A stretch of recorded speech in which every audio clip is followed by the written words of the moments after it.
Film ini bercerita tentang perjuangan bertahan hidup seorang perempuan.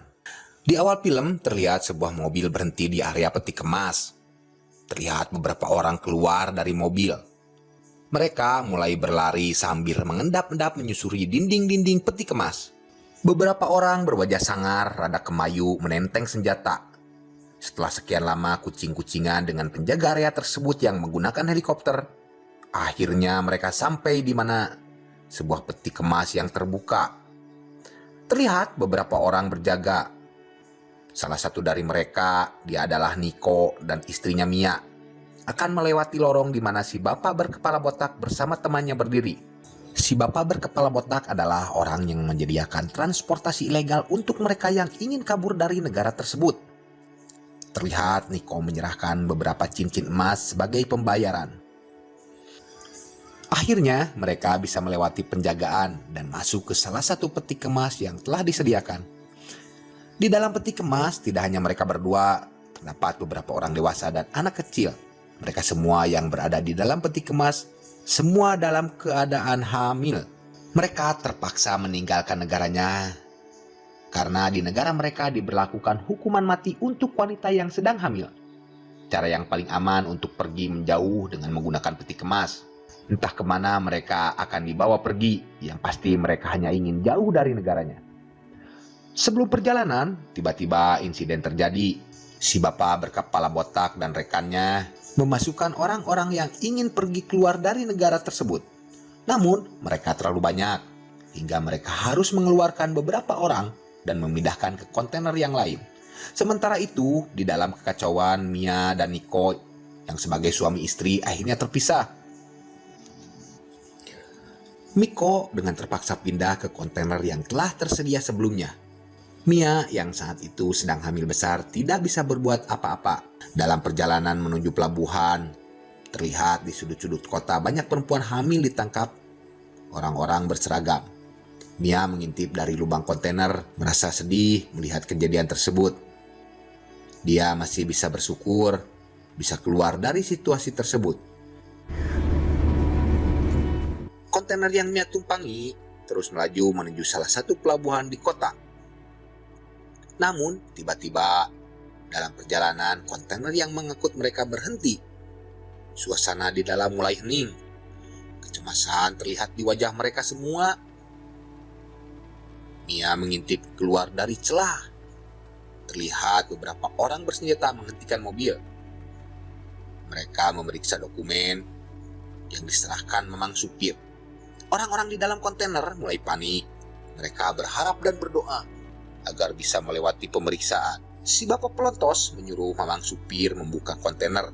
Saat itu terlihat kontainer kosong hanya mengangkut beberapa barang kecil.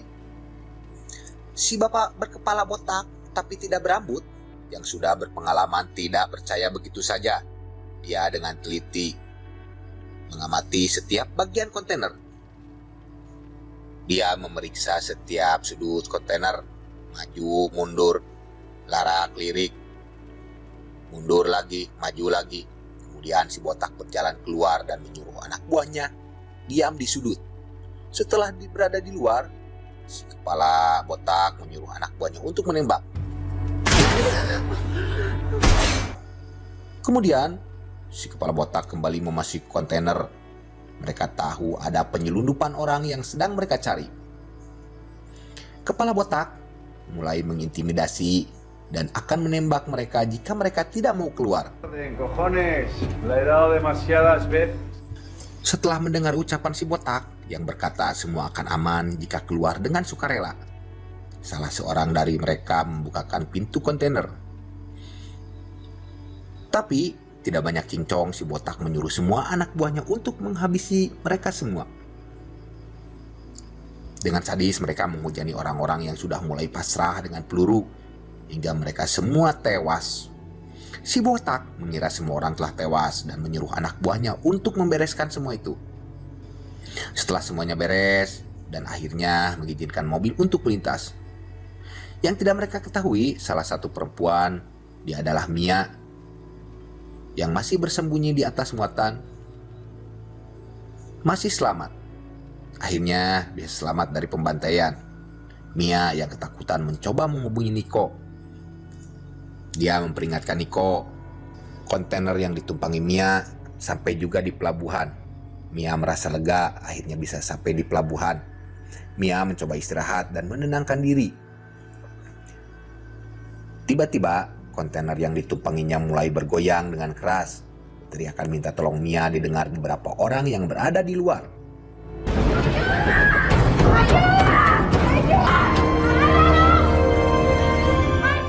Mereka mencoba menolong dan mengeluarkan. Namun badai menerjang kapal yang begitu besar sehingga kepalanya terbentur dinding kontainer hingga dia pingsan. Setelah beberapa lama, Mia tersadar kontainer yang dia tumpangi sudah tidak bergoyang. Mia mencoba mencari apa yang terjadi. Dia melihat keluar melalui celah-celah yang berada di kontainer.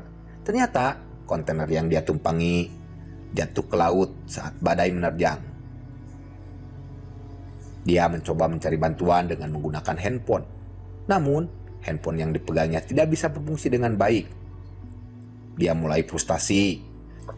Sementara itu, air laut mulai masuk melalui celah-celah kecil dan menggenangi dasar kontainer. Mia mulai berpikir untuk bisa bertahan sambil berharap ada kapal yang melintas. Dia membuka beberapa kotak yang berada di kontainernya, mencoba mencari alat-alat dan bahan makanan untuk bisa bertahan. Mia mulai berpikir untuk bisa bertahan sambil berharap ada kapal yang melintas. Tiba-tiba terdengar suara jeritan. Ternyata setelah mengintip dari celah kontainer, sebuah kontainer berwarna hijau yang berada di sampingnya mulai tenggelam. Mia mencoba menghubungi Niko, namun Mia tidak bisa menghubunginya. Akhirnya kontainernya terlihat mulai tenggelam. Saat itu Mia berpikir Niko berada di dalamnya. Kejadian tersebut membuat Mia hancur, merasa terpukul dan bersedih. Terlintas di pikirannya ingin mengakhiri hidupnya. Namun teringat bayi yang dia kandung menjadi kekuatan untuk bertahan hidup. Saking lelahnya dan begitu frustasi, Mia terlelap. Namun tidak begitu lama suara aneh membangunkannya. Kemudian dia berjalan dan mengintip keluar kontainer. Di luar hanya terlihat hamparan air laut dan kegelapan. Setelah itu Mia kembali menyandarkan dirinya ke dinding kontainer. Kemudian Mia mulai kembali terlelap. Namun tiba-tiba dia terbangun lagi dan mendapatkan kontainernya penuh dengan air. Hingga dia begitu kaget. Tapi ternyata itu hanya sebuah mimpi. Setelah melihat sekelilingnya, kemungkinan mimpi itu sepertinya akan menjadi kenyataan. Hingga Mia berusaha untuk mencari jalan keluar agar bisa selamat dan tidak tenggelam. Dia mencoba membuka kotak, mencari bahan-bahan yang bisa menutup lubang di kontainernya. Dia berusaha dengan keras dan mengeluarkan air untuk menjaga kontainernya tetap terapung. Mia mulai membuka tas milik suaminya. Ternyata ada banyak barang-barang yang terlihat berguna untuk dimanfaatkan bertahan hidup. Tiba-tiba handphonenya berbunyi. Terdengar suara ditelepon seorang laki-laki. Ternyata dia adalah Niko. Niko yang tidak jadi berangkat karena ditipu sopirnya masih berada di kota. No hay nada más, solo hay agua. Estoy en medio del mar, Nico. Aguanta. No voy a poder. Sementara itu, Niko masih menyangka bahwa Mia sudah berada di kapal. Namun, pembicaraan mereka tidak berlanjut. Sinyal di tempatnya Mia begitu jelek hingga obrolan mereka terputus. Setelah mengetahui suaminya itu masih hidup, semangatnya untuk bertahan hidup kembali menyala. Namun tiba-tiba kontainernya mulai bergoyang dan air mulai masuk. Hujan badai membuat kontainernya terisi dengan cepat. Sementara itu anak yang dikandungnya sudah waktunya untuk keluar. Kontraksi yang dirasakan Mia makin kuat.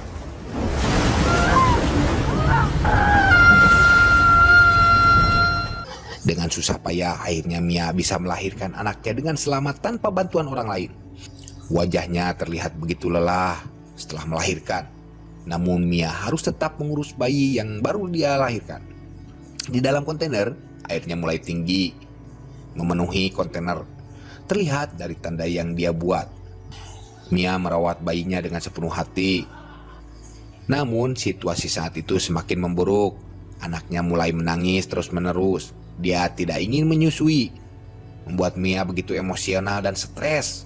Setelah meluapkan kekesalannya, Mia mulai tersadar. Dengan kesabarannya, akhirnya Mia bisa menidurkan anaknya dan menyusui.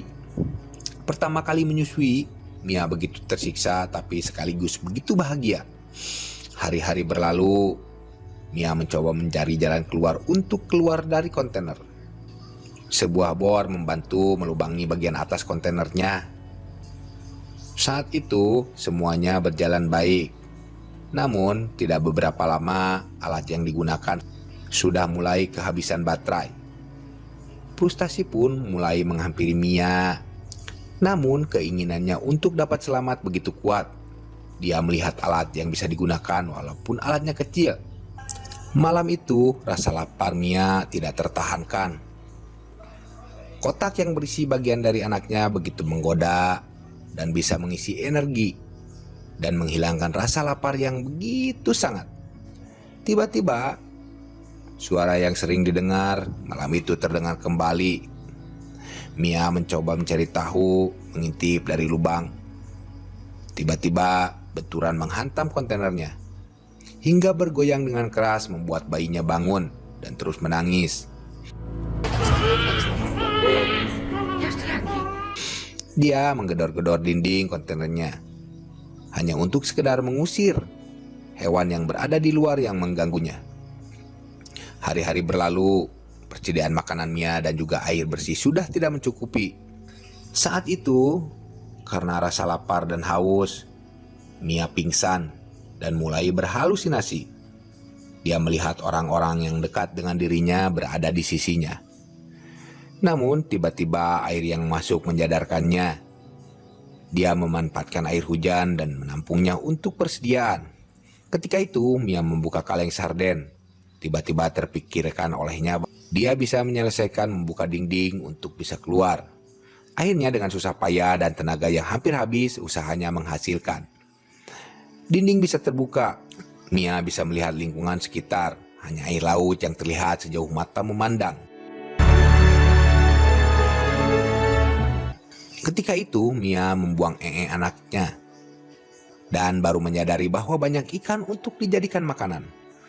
Dengan alat seadanya Mia mencoba menangkap, namun usahanya tidak semudah itu. Ikan itu begitu sulit ditangkap hingga Mia pun menyerah saat itu. Sambil memandang ke langit, terlihat di udara sebuah kapal komersil melintas. Dengan tergesa-gesa dia mencari cara agar bisa terlihat, mencoba mengambil cermin. Namun, karena rusuh dan kurang berhati-hati, kakinya tersangkut hingga membuat pahanya robek.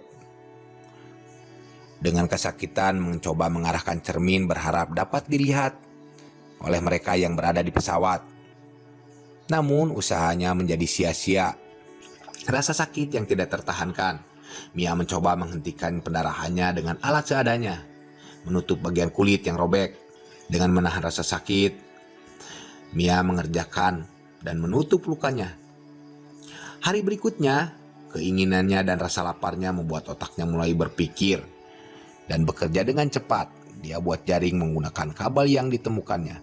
Pagi itu, dia mencoba jaring yang dia buat dengan menggunakan umpan anaknya.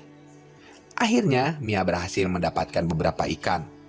Rutinitas setiap hari, dia mengeluarkan air yang masuk ke dalam kontainernya agar menjaga kontainernya tidak cepat tenggelam.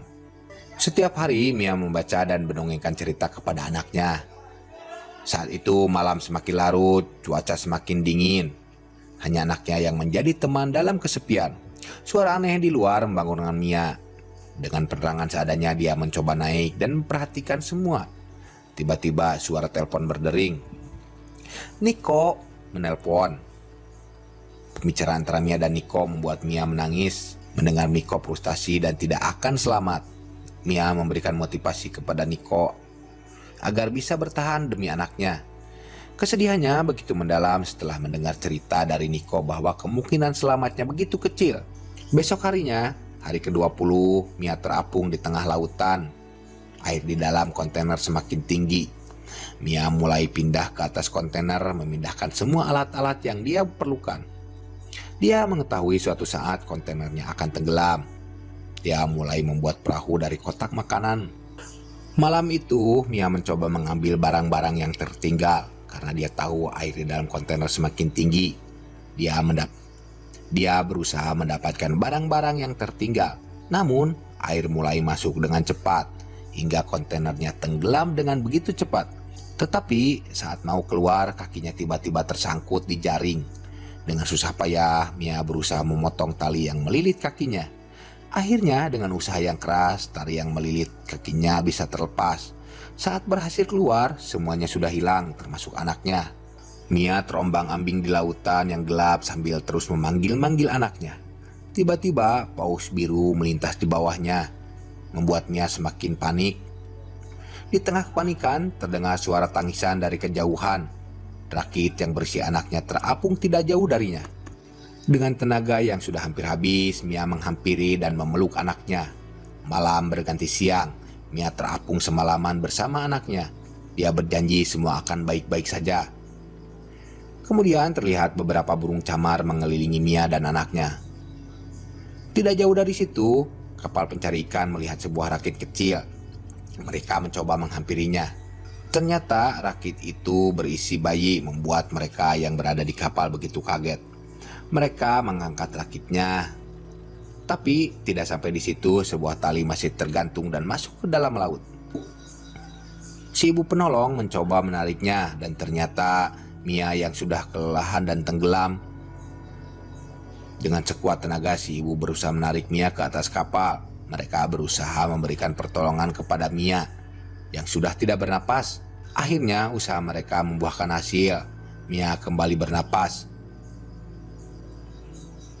Dengan begitu, Mia dan anaknya dapat selamat.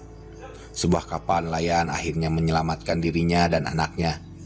Tangisan bahagia tidak terbendung karena dia berhasil selamat bersama anaknya dan berharap dia bisa bertemu dengan Niko.